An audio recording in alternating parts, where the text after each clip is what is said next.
What's up YouTube, Melowest Matt here. We are in the first week still of step 5, and I thought I'd actually do some example lists for the new decks. I have waited till the 2nd, which is today, to record this, more for the fact of, as you can see from the screen here, we do now have Great Nature on the list, because the clan event did drop on the 2nd, so I wanted to wait so I could get that included in there, because when it comes to those on Global, they'll get Great Nature the 2nd day of the month as well. So it's best giving them the information up front so they've got it. So we are going to start from the bottom and work the way up because I've got the most knowledge on Pale Moon out of a lot, so it's best for me to leave that one till the end so I can talk about that one a lot more. So we are going to start with Great Nature. So Great Nature did come out with Managama, Big Belly and the long-awaited Crayon Tiger. Crayon Tiger did however come with a nerf. He no longer gives power. Managama doesn't target 2 rear guards and now only targets 1, so it does have some inconsistencies. But this is the list I've got so far. So this is more focusing on the actual Tetra Fox Legion and having just Big Belly there as a backup. Hence why I haven't actually got Stride Fodders, because you're not so necessary to Stride in this deck.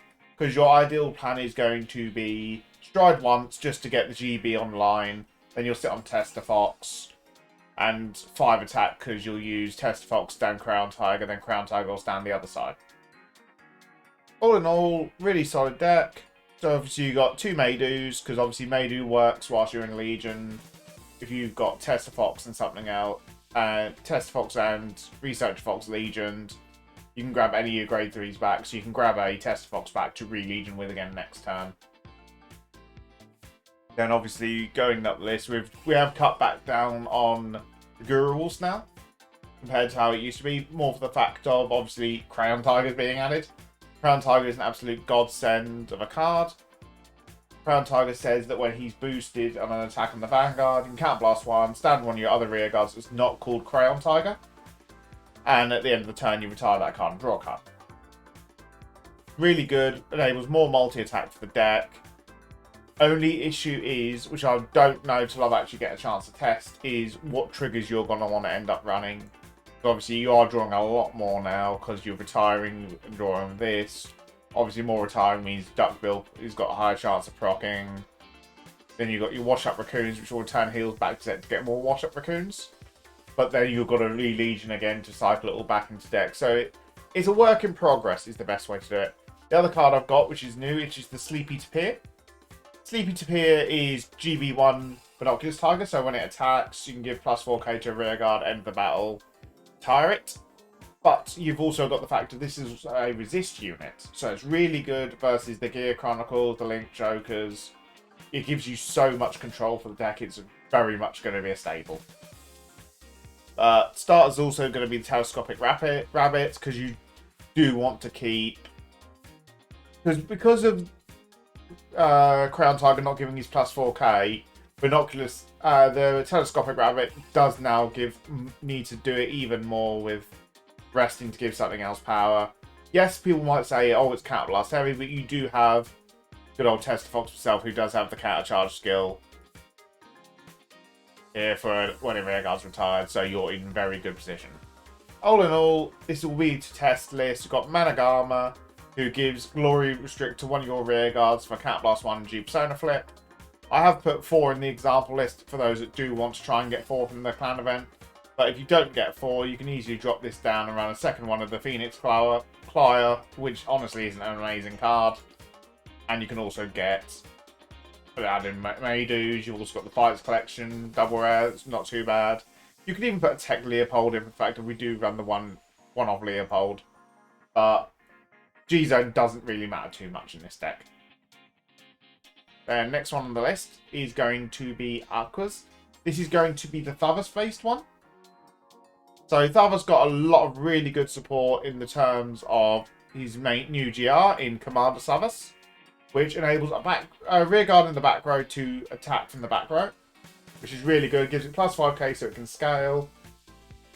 You've also got the fact that his GB3 will give you, on 4th attack of him attacking, you'll do another retire on top of Thavas' on stride retire. So more board control, which is really strong. Honestly, it's when people were doing the Tidal Ball straight into Lambros into another Lambros, this will slide in before the first Lambros. So really good card. Can't change much. Obviously, we're still keeping the 4 Lambros, the 1 Tidal Ball. Most of the deck stays the same. We do grade 2s. We do change it up, and we've got the new Adelaide, who on attack, on place, if you Vanguard Starburst, you can Cat Blast 1, Soul Blast 1, like all the other Glimmer Breath clones, which gains plus 2k, and once per turn, when your Vanguard attacks, you can stand this card and it gets power minus 2k. So obviously she goes to 11 for the first attack, then when your Vanguard swings, she restands and loses power. The reason I like this card is really more for the Lambros turns, because obviously you can use Lambros to stand either her booster or booster on the other side. You can stand a full column now with Lambros, and she'll stand, so giving more attacks to the Vanguard, applying that pressure. Really good card. Grade 1s, we do get another resist, and she can attack from the back row for Cat Blast 1 and gives herself plus 5k if your Vanguard is a Thamus. So overall, Thamus got some really nice toys to play with. Really solid deck, honestly. Then the other Aquas deck we have got is the new Tidal Ball, because we did get Tidal Ball and Anger Ball. Tidal Boil, not Tidal. Anger Boil and Tidal Boil. So this is all about intercepting, ignoring intercepts for the Vanguard and gets a restand. So main card obviously is going to be Mr. Tidal Boil himself, who on the second battle ignores your opponent's intercepts. And then first to third battle, you can G Persona Flip for a counter blast. And if you've got a Blue Wave Heart, so it works with him, it also works with Blue Wave Dragon, Tetra Drive Dragon. So it gets the skill of, goes down to Twin Drive. That gets the following skill of, at the fourth battle that attacks your Vanguard, you can discard 2, draw 1, and restand your Vanguard. So overall, you're getting 2 swings with your Vanguard, 4 drives, by discarding 2, drawing 1. Really good card. Then obviously, we've got the new crit as well, which draws, if I remember correctly, when you obviously you can put it, if you've got a Blue Wave Vanguard, put it back to your deck, and you draw cards when your Vanguard attacks. Really good card. Obviously, we know about Tetra Drive, but this is Tetra Boil. Tetra Boil's main skill you've used is his on stride one, which when you stride into an Anger Boil. I might be getting them mixed up with which one's Anger, which one's Tetra. I do apologise. But when you stride into the Boil stride, your Vanguard gets the skill of on second attack, choose 2 of your rear guards and stand them.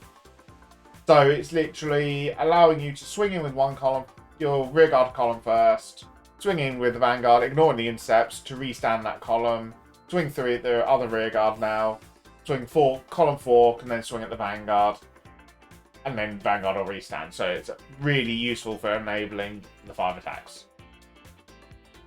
We do still run Basil though, for the just in case we do actually have Drive Tetra Drive, because we still want to be able to manipulate attacking with our other units.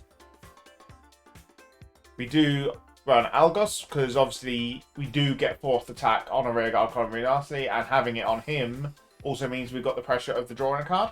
He does also scale with his Counter Blast, that can be used for the column you're standing first with Tetra Ball skill. We do still run, like with Algos, we do run Magnum Assault still, because again, he can swing at the Vanguard and then Counter Blast 1, restand himself, give him plus 2k, making him 11k, somewhere for you to dump triggers from your second Vanguard swing, in case you're already pushing for lethal. We do run 2 copies of this guy, who doesn't come up often, for the fact that he needs to be 3rd attack at the Vanguard, so Cat Blast plus 2, restand himself and plus 2k. But he can come up when your opponent's not got intercepts. You can swing with him, attack 3, restand him, swing again for attack 4. Really nice card. He's also Blue Wave named. Then obviously the other thing we have got is this one, which is on the 4th battle or more. When it boosts an attack and it hits, you can add a blue wave grade 3 from your drop zone back to your hand. So gets you your Stride Folder back for the following turn. All in all, really solid. Can't wait to see what it does for the meta, honestly. Then after that, we do go on to Granblue, which is going to be obviously Night Rose. Night Rose, again, got a really nice toolbox. G-Zone's bit here and there at the moment. Obviously, we've got one of the Fights Collection Stride, which you can put as a Bandit run. That slot's literally down to personal preference.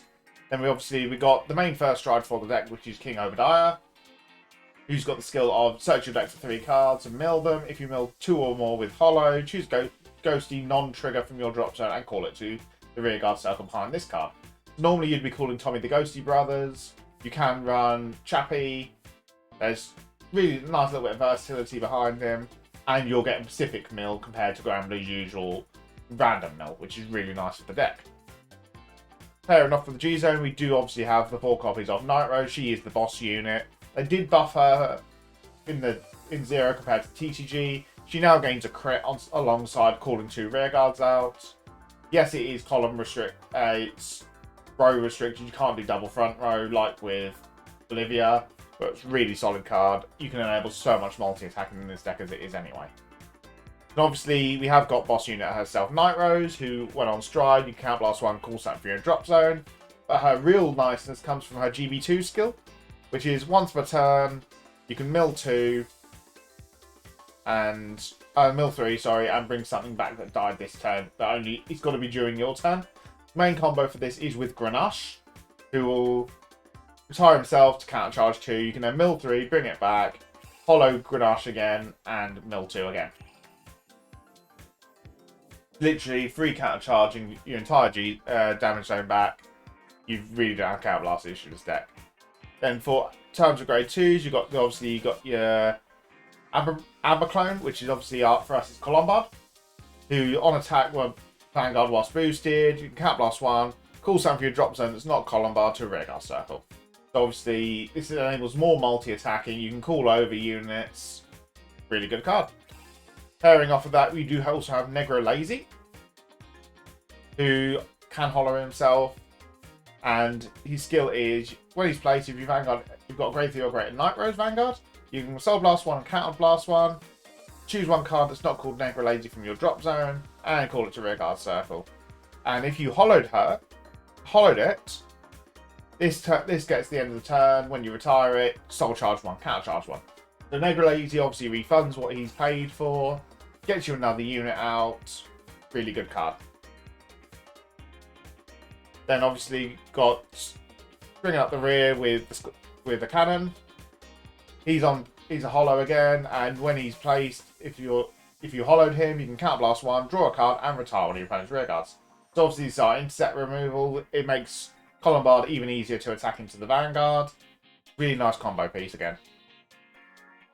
Last grade 2 slot can be two options. One I've got for in this example is the Rambling Shade, which obviously gains shield for each of your hollows in the drop zone. The other option you can go for is the 12k attacker that Granblue got in this set, which also gains 5k if you put it into hollow. So more power.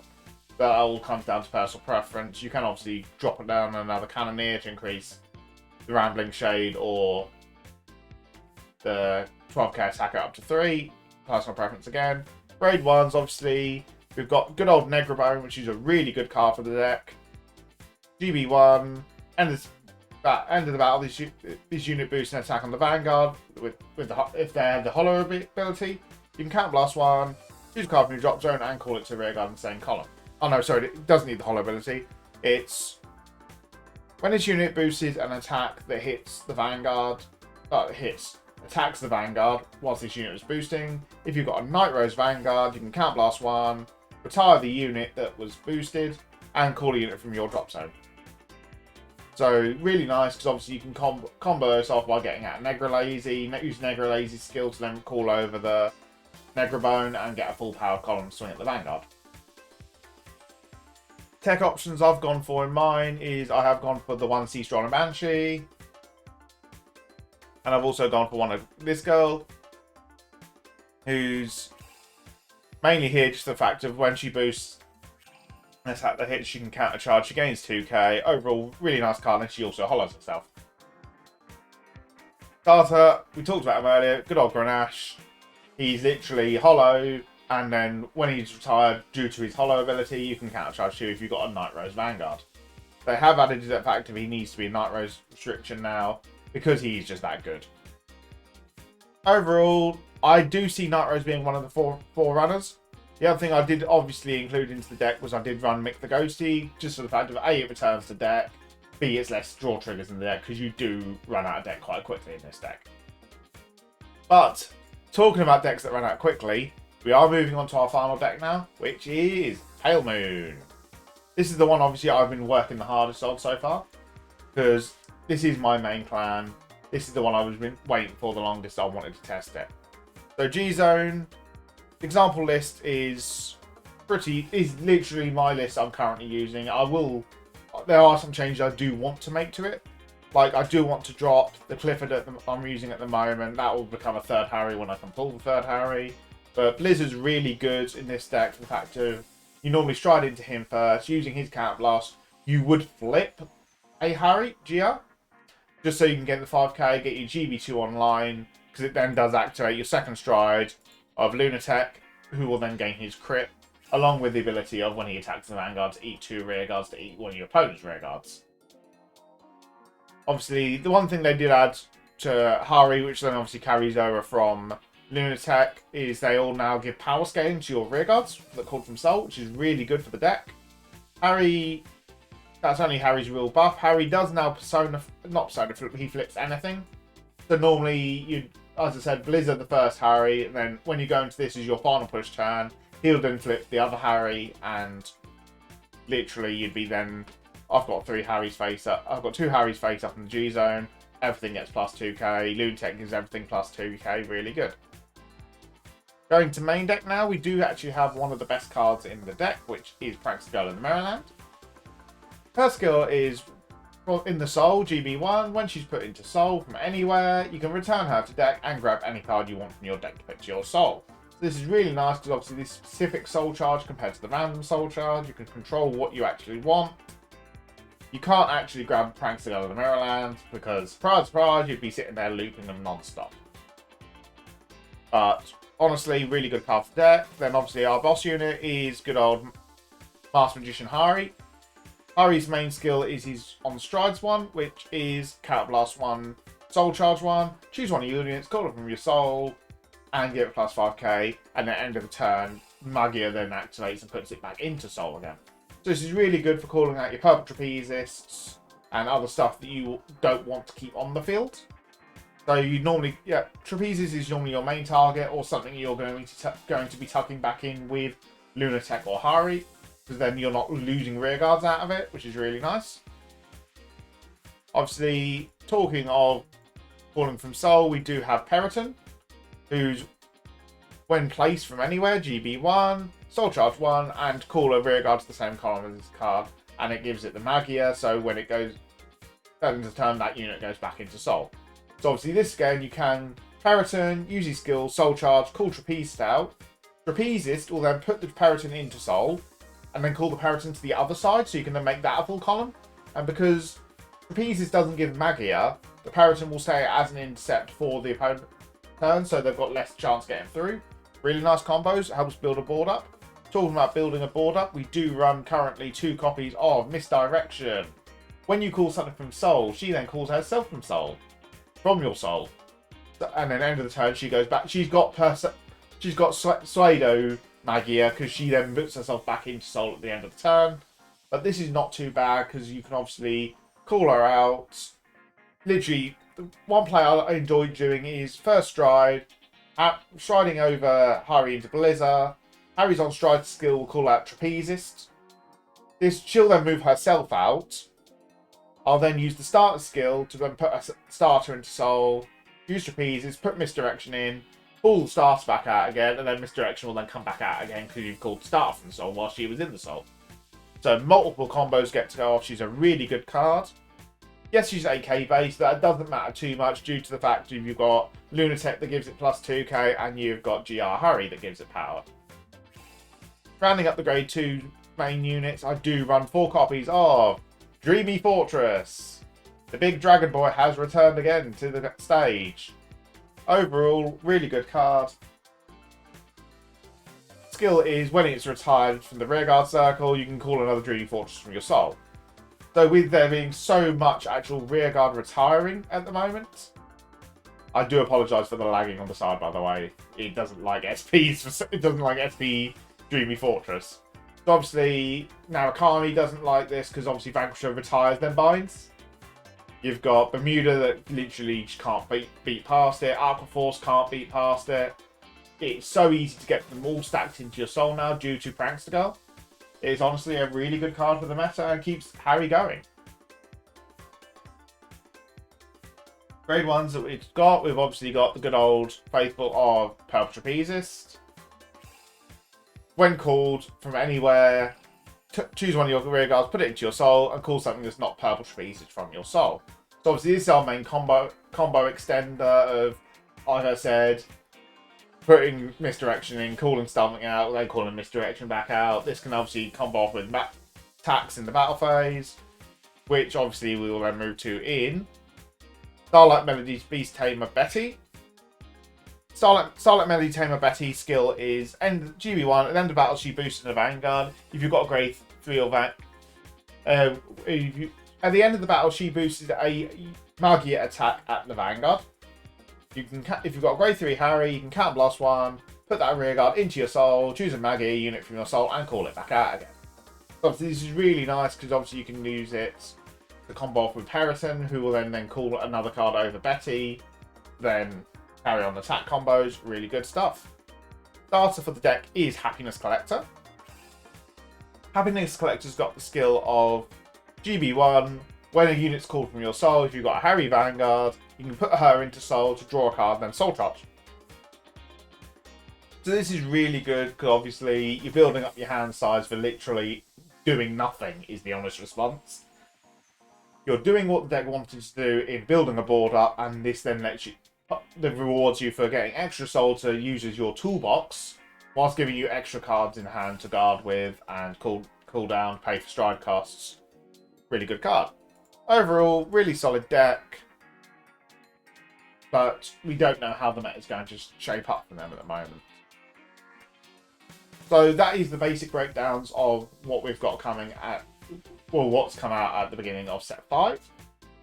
Obviously, we'll be doing more in-depth breakdowns on Pale Moon in the Deck and Fight. I will also be doing a Silverthorn Deck and Fight with the updated Harry stuff, because Lunatic Dragon does go nicely into that deck with the fact that it obviously makes 11k Mara Seekers. On the list of stuff that I have to do though, because I have obviously been waylaid, Tsukiyomi is more likely going to be coming. I've got Regalia to come. I have got Celestials to come. DPs to come. Oops. Accidentally dragged that. Might do Murakumo's, not sure yet. I do want to test them a bit more first. We have got Fenrir as well as Regalia. So we've got double Genesis, so I'll try and spread them out a bit. Usher, if I can get my 4th Ranunculus Inglorious Bloom Usher, I'll definitely do an Usher Deck and Fight, because I'm almost got there to finishing it. And then obviously I'll try and get Great Nature done as well, but that's all down to how the clan event goes. Because I'll be blunt, day 1 I've already, instead of focusing on set stuff because it wasn't that interesting, I went for the Harry packs. But that is going to be it for this video. If you haven't done so already, please do like, comment, subscribe. It very much does help the channel. And I'll catch you guys in the next video. Bye bye.